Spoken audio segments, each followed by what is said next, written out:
أن أدعو الله لنا بذكره والصلاة على حبيبه عليه أفضل الصلاة والسلام. Ini termasuk nikmat yang agung dari Allah Subhanahu wa taala.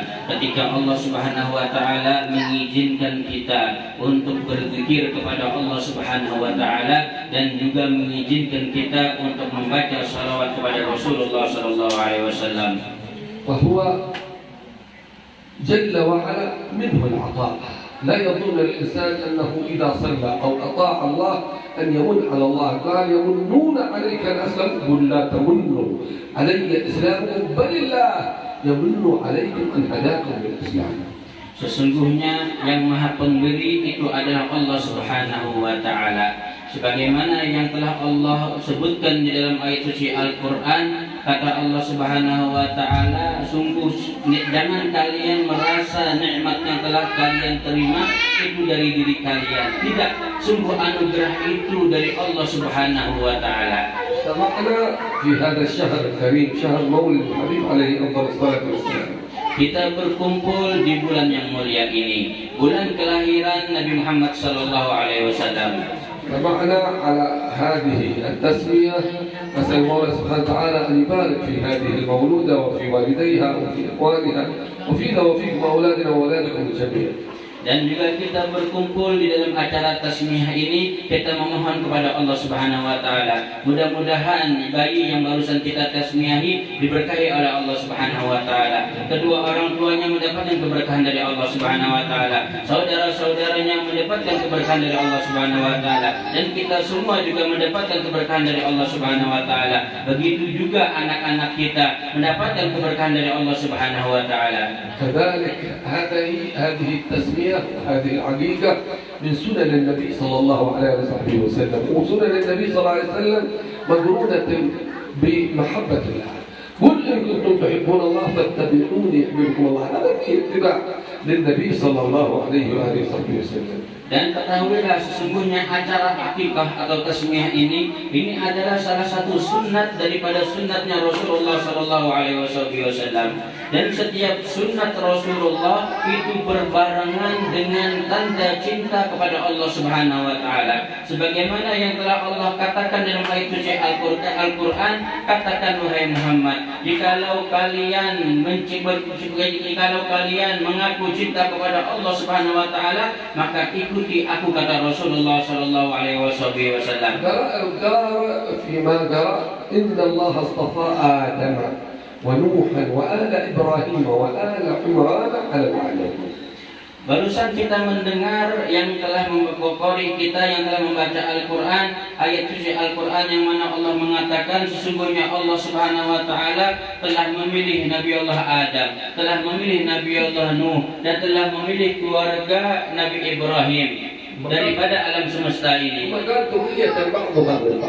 Kemudian di situ disebutkan satu keturunan daripada keturunan yang lain. ونوه جل وعلا لماذا هذا الاصطفاء أو ثمرة هذا الاصطفاء. قال إذ قالت امرأة عمران إني نذرت لك ما في بطني محررا فتقبل مني. Apa yang Allah maksud daripada pemilihan ini? Allah telah memilih Nabi Adam, Allah telah memilih keluarga Nabi Ibrahim dan keluarga Nabi Nuh dan sebagainya. Apa tujuannya? Di situ disebutkan di kelanjutan ayat ketika istri daripada Imran mengatakan, wahai Allah Subhanahu wa ta'ala, ketika anak daripada Imran telah mengatakan, wahai Allah Subhanahu wa ta'ala, sesungguhnya saya telah hamil, maka saya bernazar anak yang saya kandung ini akan saya jadikan orang yang akan mengabdi kepada engkau, maka terimalah nazar saya ini. هذا النذر هو النية الصالحة. النية هذه مثل البذرة، أنت ترميها وتضعها في الأرض، لكن إنباتها أن تكون شجرة وأن تثمر فيما بعد ذلك بحراسة الله، بحراسة الله، بمشيئة الله جل وعلا. يعلمنا حتى ننوي هذه النيات في أولادنا، وأن مش نحن اللي نربيهم، مش نحن اللي نكبرهم، مش نحن اللي نهديهم، لكن النية. إذا كانت نيتك صالحة نية المرء خير من عمله، إنما الأعمال بالنيات. وهذه النواة قالت يا رب هذا اللي في بطني يبغاه لله، وهي تعتقد إنه ولد، ولكن جاء أنثى ولما وضعتها قالت ربي إني وضعتها أنثى. لكن النية دي موجودة، أنثى ولا ذكر ما في عند الله. كم من أنثى كم من قصة يقولون يعني شعرها الأحجرات خير من لكنة، كم من بنت خير من رجل. لأن المسألة هنا في النيات. النبي صلى الله عليه وسلم والقرآن هو يتكلم على النيات، كيف ننوي وماذا ننوي في أبنائنا. Niat ini kata beliau adalah seperti bibit. Sebagaimana jikalau kita pengen menanam satu pohon, itu dimulai dari bibit. Begitu juga apa yang kita dapati daripada kisah daripada Sayyidatina Maryam, beliau berniat seperti menanam bibit tadi. Dia berniat, ya Allah, sesungguhnya apa yang saya kandung ini, saya berniat untuk saya serahkan kepada Engkau supaya dia mengabdi kepada Engkau ketika dia dilahirkan kelak. Ini niatnya. Sebagaimana kata beliau, jikalau kita pengen menanam pohon, pasti kita mulai dengan bibit. Nanti dia akan tumbuh, pohon tersebut akan menjadi besar, dari situ akan bisa dipetik buah-buahnya. Begitu juga niat yang terjadi pada diri Sayyidatina Maryam. Beliau berniat kepada Allah Subhanahu wa taala dengan bayi yang beliau kandung untuk menjadi seseorang yang mengabdi kepada Allah Subhanahu wa taala. Tapi ketika itu yang telah dilahirkan adalah seorang perempuan. Istri Imran tersebut melahirkan seorang perempuan. Maka kata beliau, bukan tidak jadi masalah entah itu perempuan atau laki-laki. Terkadang berapa banyak istilah perkataan orang Hadramut. Ada perkataan orang Hadramut itu mengatakan berapa banyak orang yang memiliki rambut panjang, maksudnya perempuan, itu lebih baik daripada orang yang memiliki jenggot, yaitu laki-laki. Berapa banyak terkadang kata beliau seorang perempuan itu jauh lebih baik daripada seorang laki-laki. Yang terpenting adalah bagi kita, pelajaran yang kita petik daripada ini itu apa? Niat kita dahulu kepada anak-anak kita. Nanti bagaimana tumbuhnya itu kita serahkan kepada Allah Subhanahu wa taala. Allah yang akan menumbuhkan mereka, Allah yang akan menjaga mereka, tapi harus diawali dengan niat yang salehah. Sebagaimana yang kita tahu daripada kisah Sayyidatina Maryam tersebut. رفع الله من قدر المرأة بعكس ما كانت عليه الجاهلية من وأد البنات ومن نظرهم إلى المرأة باعتبار أن المرأة هذه أمي، المرأة هذه أختي، المرأة هذه بنتي، المرأة هذه زوجتي. رفع الله من قدر المرأة. Dan sesungguhnya Allah Subhanahu wa taala dengan hal tersebut telah mengangkat derajat seorang perempuan, yang mana dahulu di zaman jahiliyah seorang perempuan itu jikalau ada orang mempunyai anak perempuan, maka bagi mereka ini suatu aib, maka akan mereka bunuh. Nah, dengan hal ini Allah angkat seorang perempuan, dan perlu kita ketahui seorang perempuan itu adalah orang yang terhormat karena ibu kita adalah seorang perempuan, saudari-saudari kita itu ada juga seorang perempuan, dan mereka adalah orang-orang yang terhormat sebenarnya. جاء في بعض الآثار وبعض الأحاديث إنه إذا كان المولود ذكر فإذا كانت وقت الولادة يقول له المولى جل وعلا أخرج وكن عونا لأبيك. أما إذا كانت أنثى يقول أخرجي وأنا عون لأبيك. من العون؟ الله جل وعلا. وهذه ميزة مدخل في الرجال، فهذه ميزة عظيمة. كان الحبيب عبد الله بن سعيد الطاهر إذا جاء أحد بشره بذكر يعطيه درهم.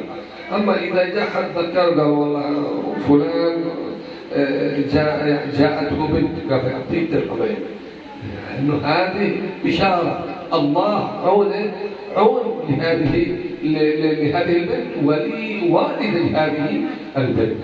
Disebutkan di dalam satu riwayat ketika seseorang dia mengandung bayi laki-laki dan ketika dia mau melahirkan, maka Allah mengatakan kepada bayi laki-laki yang dalam perut tersebut, wahai engkau bayi laki-laki, keluarlah ke muka bumi ini atau keluarlah dari rahim ibumu dan jadilah engkau kelak sebagai penolong kepada orang tuamu. Dan ketika seorang perempuan dia mengandung bayi perempuan, Dan ketika dia mau melahirkan, maka Allah Subhanahu wa taala mengatakan kepada bayi perempuan tersebut, "Wahai engkau bayi perempuan, keluarlah dari perut ibumu, keluarlah dari rahim ibumu, dan aku kata Allah Subhanahu wa taala yang akan menjadi penolong kepada orang tuamu dan kepada engkau." Nah, ini suatu keistimewaan untuk orang yang mempunyai anak perempuan. Kata Allah Subhanahu wa taala, "Akulah yang akan menolong kedua orang tuamu." Beda dengan bayi laki-laki tadi, kata Allah kepada bayi laki-laki tersebut, "Engkau jadilah penolong kepada orang tuamu." Dahulu kata beliau, kakek beliau Al-Habib Abdullah bin Husain bin Tahir, jikalau mendapat kabar, ada orang memberi kabar, "Wahai Habib, alhamdulillah istri saya baru melahirkan dan anaknya laki-laki," maka Al-Habib Abdullah bin Husain bin Tahir mengasih orang tadi dengan uang 1 dirham. Tapi kalau beliau dapat kabar, ada orang memberi kabar kepada dia, "Wahai Habib, istri saya baru melahirkan dan alhamdulillah bayinya perempuan," beliau langsung kasih 2 dirham. Mengikuti istilahnya isyarat dari Allah Subhanahu wa taala, karena kata Allah bayi perempuan itu Allah yang akan menolong keluarganya atau orang tuanya di dalam menumbuhkan bayi perempuan tersebut. النية الصالحة ما نملك لأولادنا إلا الدعاء. تدعو الله سبحانه وتعالى أن يهديهم، تدعو الله سبحانه وتعالى أن يحفظهم، تدعو أن المولى سبحانه وتعالى أن يجعلهم من العلماء. هذا منك، إنك لا تهدي من أحببت ولكن الله يهدي من يشاء. لذلك قالت سيدة مريم: "وإني أعيدها بك وذريتها من الشيطان الرجيم." تدعو لها أول ما وضعتها وإني أعيدها، تسأل المولى سبحانه وتعالى أن يحفظها من كيد الشيطان، لا بل ذريتها من كيد الشيطان. إن هذه البذرة وهذه البنت إن أحسنت تربيتها وتنشئتها كانت أمة وكانت مدرسة. الأم مدرسة إن أنت أعددتها أعددت شعبا طيب الإرادة. Dan sesungguhnya kata beliau, kita harus dengan niat saleh yang kita miliki, dan kita juga tidak memiliki apa-apa kecuali hanya berdoa kepada Allah Subhanahu wa taala. Kita hendaknya selalu mendoakan anak-anak kita supaya dapat hidayah dari Allah Subhanahu wa taala. Kita doakan anak-anak kita supaya dijaga oleh Allah Subhanahu wa taala. Hanya berdoa saja yang kita bisa. Sedangkan nanti apa yang terjadi pada diri mereka, kita tidak bisa menjamin apa-apa. Karena Allah Subhanahu wa taala telah berfirman dalam ayat suci Al-Qur'an, "Sesungguhnya engkau wahai Muhammad," kata Allah Subhanahu wa taala, "engkau tidak bisa memberi hidayah kepada orang-orang yang engkau cintai." Tidak bisa, Rasulullah tidak bisa memberi hidayah kepada orang-orang yang beliau cintai. Tidak bisa bagi kita memberi hidayah kepada orang yang kita cintai. Yang kita miliki hanya berdoa kepada Allah Subhanahu wa taala. Dan hendaknya juga para ibu-ibu mendidik anaknya dengan didikan yang benar. Karena ada satu perkataan di dalam perkataan orang Arab bahwa ibu itu adalah sekolahan yang pertama bagi seorang anak. Jikalau engkau wahai ibu telah mendidik anakmu dengan benar, maka niscaya engkau akan membentuk satu sekolahan yang baik untuk orang-orang yang ada di negerimu. النتيجة شوف هي عليها النية وعليها الدعاء فتقبلها ربها بقبول حسن. ما قال هذه بنت ما نبغاها، اصلا هي اسمها خلق الله جل وعلا. والمهم النية الصالحة سواء كانت بنت او كانت ولد، لكن نية والديها ايش؟ نية والدتها ايش؟ قال فتقبلها ربها بقبول حسن وانبتها نباتا حسنا. Dan sebagaimana yang kita dengar dari ayat tadi yang kita pelajari, kata beliau, yaitu di kisah Sayyidatuna Maryam, orang tuanya mengatakan, "Ya Allah, aku minta perlindungan dari engkau untuk anakku ini daripada godaan syaitan, dan juga terimalah wahai Allah anak ini, dan tumbuhkan anak ini dengan pertumbuhan yang baik." Ini doanya orang tua kepada anak-anaknya. Ini yang kita ambil pelajaran, hendaknya selalu mendoakan anak-anak kita. وكفلها زكريا عاد الكفالة لا الأب ولا لأم، جاب لها نبي من الأنبياء ببركة النية الصالحة. قال وكفلها زكريا وإذا العناية لاحظتك عيونها فالمخاوف كلهن أمان. إذا الله جل وعلا رعاك، وإذا رعاك الله سبحانه وتعالى كما قال في سيدنا موسى: "وأن تصنع على عيني مع أنه في بيت فرعون، لكن الرعاية من الله ما يكون عندهم. وإذا العناية راقبتك أو لاحظتك عيونها ما في هم. فالمخاوف كلها أمان. قال وكفلها زكريا، زيادة على الإنبات الحسن والقبول، قال وكفلها زكريا. نبي من الأنبياء سخروا أن يكون يربيها وأن يراعيها وأن يلاحظها وأن يحفظها. Dan dengan berkat niat salehah yang ada pada kedua orang tua Sayyidatuna Maryam, maka Allah jadikan yang mendidik atau yang mengasuh Sayyidatuna Maryam itu adalah seorang nabi, yaitu Nabi Zakaria. Ini pertolongan dari Allah Subhanahu wa taala. Berkat niat salehah yang ada pada orang tua, maka langsung Allah suruh satu nabi yang untuk mengasuh kepada Sayyidatuna Maryam. Sebagaimana ada perkataan daripada perkataan orang Arab, jikalau sudah seseorang itu dijaga oleh Allah Subhanahu wa taala, maka siapapun tidak akan bisa menyakitinya. Jikalau sudah mendapatkan perhatian dari Allah Subhanahu wa taala, tidurlah, jangan takut dari apapun. Sudah kalau dia mendapatkan perlindungan dari Allah Subhanahu wa taala. Kita tahu cerita daripada Nabi Allah Musa alaihissalam. Nabi Musa dijaga oleh Allah Subhanahu wa taala. Beliau dididik di mana? Beliau tinggal di mana? Beliau tinggal diasuh oleh Fir'aun, tapi beliau dijaga oleh Allah Subhanahu wa taala. Kalau sudah dapat penjagaan dari Allah Subhanahu wa taala, maka semuanya akan menjadi aman dan terlindungi dari Allah Subhanahu wa taala. Begitu juga apa yang didapat oleh Sayyidatuna Maryam. Allah menyuruh seorang nabi yang mengasuh beliau. Allah menyuruh seorang nabi yang mendidik beliau, yaitu Nabiullah Zakaria. ومن هذا الحفظ أيضا العقيدة. ما أدري هذه عقيدة اليوم ولا مجرد تسمية. فهذا أيضا من الحفظ، لأنه جاء في الحديث الولد، والولد في الفقه يطلق على البنت وعلى الذكر وعلى الأنثى. الولد مرتهن بحقيقة، تبغى يحفظه الله. إذا قدرت أن تحق عنه للولد شاتان وللبنت شاة، هذا أقلها. لكن ممكن واحد يزيد، بتعمل 100 بتعمل 10 ما في أي مشكلة. وهذه في الاستطاعة سنة، لكن فيها حفظ للمولود. Dan termasuk cara kita menjaga anak-anak kita, yaitu dengan apa yang sekarang kita laksanakan, kata beliau, daripada sunatnya Rasulullah SAW, yaitu mengakikahi anak-anak kita. Karena ada satu riwayat hadis yang menyebutkan bahwa seorang anak, al-walad, kalimat walad itu kata beliau di dalam bahasa Arab bisa diartikan bayi laki-laki atau bayi perempuan. Seorang anak istilahnya entah laki-laki atau perempuan itu masih tergadaikan dengan akikahnya. Kalau sudah diakikah maka dia sudah ditebus, istilahnya kayak gitu.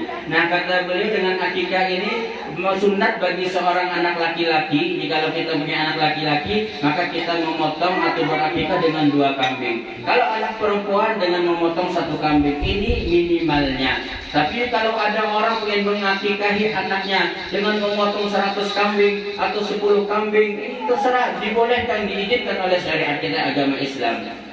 كذلك يحلق رأس المولود ويوزن ويتصدق بوزنه فضة أو ذهبا. هذا رأيته أنا في المسجد تشيلون قليل، ما أدري كيف بعد. هو السنة يحلق كاملا ثم يوزن فيتصدق بوزنه ذهبا أو فضة. هذا من سنن النبي صلى الله عليه وسلم، لأنه فيه حفظ الولد. لأن الصدقة هذه البلاء يتعدى الصدقة. البلاء يتعدى الصدقة. دائما عندك أي مشكلة، عندك أي بلاء تريد الله يرفعه، تصدق ولو بالقليل. لذلك جاءت السنة أن احنا نتصدق شعر المولود، يعني خفيف جدا، أحد يخاف ما بيزنش كثير، وخصوصا إذا كان وزناه بفضة فبيكون قليل. فهذه من سنن النبي صلى الله عليه وسلم. جزاكم الله خير، أنتم لا زلتم تحافظون على هذه الشعيرة. Dan termasuk sunat daripada sunatnya Rasulullah SAW, yaitu juga hendaknya kita mencukur rambut anak yang baru lahir tersebut. Anak yang kita akikahi itu sunat dicukur. Dan rambutnya, semua rambut, tapi kata beliau semua rambutnya itu nanti ditimbang ditimbang dengan berapa jumlah timbangan rambut tadi. Hendaknya kita nanti beli emas atau perak, kita timbang seberat rambut tadi dan kita sedekahkan. Karena sedekah itu mujarrab untuk menjaga seseorang. Maka dari situ ada satu riwayat yang mengatakan jikalau seseorang itu misalkan ingin terhindar dari bala, maka hendaknya dia bersedekah. Jikalau ada yang sedang sakit, jikalau ada yang sedang sakit atau dapat musibah sakit, maka hendaknya untuk mengangkat penyakit dia ini dia bersedekah. Karena sedekah mujarrab untuk menjaga seseorang. وقالوا أيضا أنه من سنن العقيدة أن يطبخ وليمة العقيدة بشيء يعني حلو كالعسل كم سكر، وهذا ما شاء الله وجدناه عندكم هذا سنة النبي صلى الله عليه وغيره. قالوا تفاؤلا بأن الله يحسن خلقه وخلقه المولود فيكون حسنا يكون حلو. هذا كله من الحلال. قالوا تفاؤلا. قد بعض الناس يكون كما العادة يقدمون هذه، لا، هذه سنة النبي صلى الله عليه وسلم أنه يقدم في وليمة العقيقة ما يكون طعمه حلو. قالوا تفاؤلا أن تكون أخلاق وخلق هذا المولود حلوة. Dan juga daripada sunat ketika kita melakukan akikah, yaitu hendaknya daging tersebut dimasak dengan masakan yang manis, atau makanan yang dijamukan itu adalah makanan yang manis. Sebagaimana yang kita lihat kata Habib, ini adalah ada beberapa makanan yang manis-manis. Ada istilahnya telepon ini di dalamnya ada gula manis kata beliau, atau nilai yang masak asam manis ini adalah manis. Ini adalah jangan dikira sesuatu yang biasa, tidak. Ini ada dasarnya, ada sunnah dari Rasulullah SAW. Dan apa tujuannya dengan hal-hal yang manis tersebut? Ini supaya kita berharap anak kita yang kita akikahi itu akhlaknya menjadi manis, terus menjadi bagus, menjadi baik. Begitu juga dirinya, jiwanya, kepribadiannya atau tubuhnya itu juga menjadi manis atau menjadi sempurna dan baik bagus. ونسأل المولى أن يبارك في هذه المولودة وفي والديها وفينا وفيكم في الحاضرين أجمعين بركة حسية ومعنوية ظاهرة وخفية ببركة جاه سيد البرية صلوات ربي وسلامه عليه، وأن يدفع عنا وعنكم كل أذى وكل بلاء وكل مرض وكل رزية، وأن الله يعطينا وإياكم السور الأمنية يدخل أحمالنا ومقاصدنا ونياتنا في أعمالنا ومقاصد ونيات السلف الصالحين، يبارك لنا في أولادنا ولا يضرهم يرزقنا برهم جعلنا وجاهم قرة عين لسيد المرسلين ادفع عنا وعنكم الأذيات البليات الظاهر والخفيات يا سيد البريات، وأن المولى سبحانه وتعالى يهدينا لأحسن الأخلاق والأعمال فإنه لا يهدي لأحسنها إلا هو. اللهم يا أكرم الأكرمين ويا أرحم الراحمين انجز لنا رحمة من عندك نسعد بها في الدنيا والآخرة، اقسم لنا من خشيتك ما تحول به بيننا وبين معاصيك، ومن طاعتك ما تبلغنا به جنتك، من اليقين ما تهون به علينا مصائب الدنيا. متعنا يا ربي بأسماعنا وأبصارنا وقواتنا أبدا ما بقيتنا. بارك لنا في هذا البيت وفي بيوتنا بيوت المسلمين أجمعين، وارفع عنا وعنهم المضار آناء الليل وأطراف النهار على هذه النية وكل نية شاملة لخير الدنيا والآخرة لحضرة النبي سيدنا محمد وآله. الفاتحة.